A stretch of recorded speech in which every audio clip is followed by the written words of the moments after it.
سرکاری چراگاہ میں جانور چرا کرتے تھے. حضرت عمر فاروق رضی اللہ تعالیٰ عنہ کے صاحبزادے سیدنا عبداللہ ابن عمر رضی اللہ تعالیٰ عنہ نے بھی ایک اونٹ خرید لیا.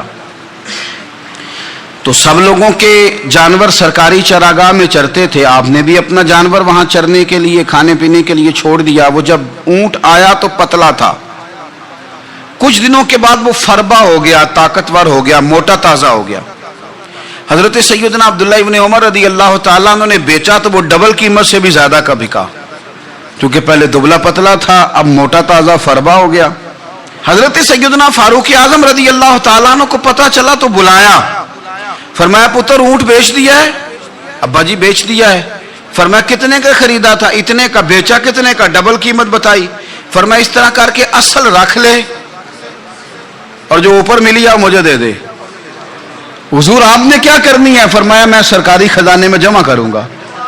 حضور کیوں؟ فرمایا اس لیے کہ تیرا اونٹ سرکاری جگہ پہ چرا کرتا تھا, وہ گھاس سرکاری جگہ سے کھاتا تھا. حضور سب کے کھاتے.